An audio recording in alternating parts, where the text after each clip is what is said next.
Get up! Comeback of the night in play-in action, guys. This one was spectacular. The Toronto Raptors hosting the Chicago Bulls, win or go home. DeMar DeRozan in a place he called home for a long time.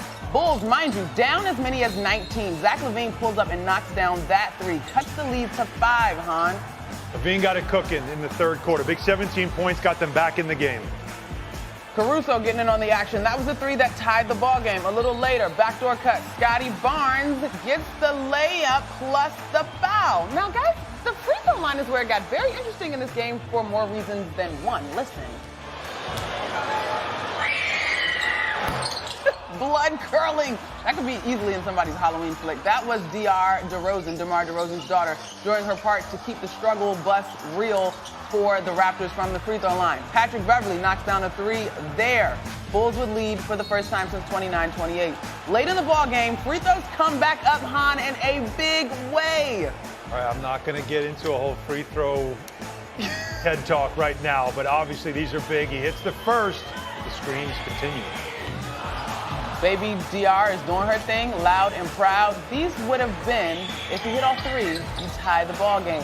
Pascal Siakam, pressure makes diamonds, the pressure bursts pipes, the pipes bursts, he only hit 1 of 3, and the Bulls, 10 seed, get the win in the play-in. All right, speaking of Baby DeRozan, well, her role, it's kind of legit in this one. The Raptors ended up shooting just a miserable 50% from the free throw line. They were 18 of 36. In a game, they only lost by 4 points. The last time a team missed that many free throws in a winner-take-all playoff game was the Los Angeles Lakers, Game 7 of the 1969 Finals. Were you born yet? I wasn't born yet. No. Oh, sorry. Thank you for asking. Okay, you're welcome. I made you feel young. All right, speaking of the Lakers, next up, we're talking about the Lakers and the Grizzlies matchup. They're preparing to face Ja Morant on Sunday. LeBron and the Lakers enter the series as the underdogs to Memphis and are looking to win their first playoff series since winning a title in 2020. In the NBA playoffs, getting off to a good start is hugely important. In NBA history, 75% of the teams that win Game 1 go on to win a best-of-7 series. All right, let's bring the Hoop Squad back in, the round table on this one. This matchup is huge. Wendy, we just saw the numbers, 75%. But there is this guy that's important in the NBA and history. His name is LeBron James. What do you think of the Lakers' need to win Game 1?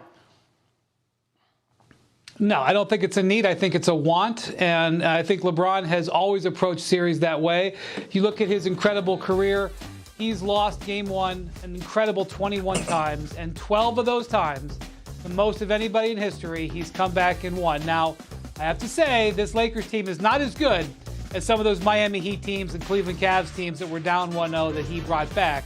But the Lakers' goal in this first 2 games is to get a split. You get a split, you find a bit of a game plan, you look to see if you can establish some things that you can build on. The thing about playoff series that we are reminded of every year, and I know that this sounds basic, but it's also profound, they're long. What happens in Game 1 very rarely defines the series. It's important at the time, but sometimes it only sets up everything else. I'm glad you mentioned the length of this series, Wendy, because the schedule came out and the Lakers got plenty of room to recover. VC, tell me what AD and LeBron need to do, not just to split in Memphis, but to win this series. Hit first, and I do think they need to split. And I think when you do split, you put the pressure now on the Memphis Grizzlies because, you know, they have a talented team. They are picked to win the series, and you know they have goals that they want to accomplish. And I think when they get down in the series because of their lack of experience, now that pressure tends to mount on them, and now they have to respond. But I think if the Lakers want to win, first and foremost, that guy right there we see on our screen, Anthony Davis, needs to be the go-to guy. He needs to be the guy putting pressure on the Memphis Grizzlies bigs time and time again down the court, because we know Jaren Jackson is known for getting in foul trouble. Yes, great defender, great shot blocker, leading the league or top 2 or 3 in the league, but he tends to get in foul trouble. So if Anthony Davis can put pressure on him, it makes the game a lot easier for the Lakers. Yes, documented fact about Jaren Jackson, but I'm going to say the young man is going to rise to the occasion in the playoffs. And I would like to point out, Han, before you tell me what the Lakers need to do, that the Grizzlies have the best record at home in the NBA at 35-6. Yes, tough place to play, but again, for a veteran team, well, at least the veteran leaders that you have in LeBron AD, that doesn't mean anything to them. But I will talk about that part because I agree. This is not about LeBron dominating like he used to. LeBron doesn't want to, shouldn't have to anymore, have to be the dominant player in the series. He's begging someone else to be the lead and let me just take care of the glue because he's still great and he's got the highest IQ in the history of the game. But let's talk about that matchup because Jaren Jackson Jr. is a guy up for Defensive Player of the Year. And I know Xavier Tillman's been the one that's guarded AD the most this season when they've matched up. Jaren Jackson Jr.'s got to say, that's my mark. That's what I'm guarding him. I've got him.